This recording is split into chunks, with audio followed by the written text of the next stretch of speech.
समर्थ. आपल्या घरातली नकारात्मक शक्ती कशा प्रकारे ओळखावी याच्याबद्दलच माहिती सांगणार आहे आणि उपाय सुद्धा सांगणार आहे।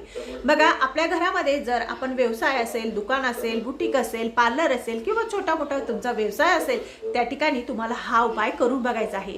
कारण की नकारात्मक शक्ती घरात जर राहिली तर त्या घरामध्ये कधीच पुरत नाही, तो व्यवसाय चांगल्या प्रकारे चालत नाही, त्या व्यवसायामध्ये आपल्याला मनासारखा फायदा होत नाही। त्यामुळे नकारात्मक शक्ती अशा प्रकारे तुम्ही ओळखायची आहे की आपल्या घरामध्ये किती प्रमाणात नकारात्मक शक्ती आहे।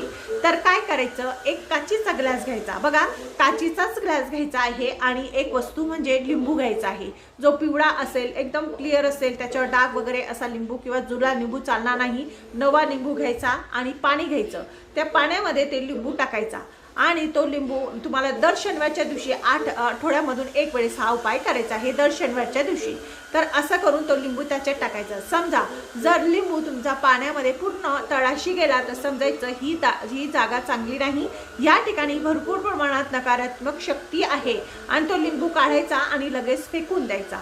आणि समजा तुम्ही लिंबू टाकलेला आहे आणि लिंबू वरती आल्या तर असं समजायचं ही जागा अतिशय शुभ आहे, चांगली आहे, सकारात्मक शक्ती ह्या जागेमध्ये भरपूर प्रमाणात आहे असं समजायचं आहे। ही नकारात्मक शक्ती ओळखण्याची एक सुंदर असा साधा सिंपल असा उपाय आहे। तुम्ही सुद्धा जरूर करून बघा आणि हा उपाय जर तुम्ही घरामध्ये करत असणार तर तुमच्या पुढच्या हॉलमध्ये हा उपाय तुम्हाला करायचा आहे। बघा, करून बघा, अनुभव घेऊन बघा, खूप सुंदर असा अनुभव येतो आणि आपल्याला कळतं सुद्धा आपल्या घरामध्ये किती प्रमाणात नकारात्मक शक्ती आहे ते।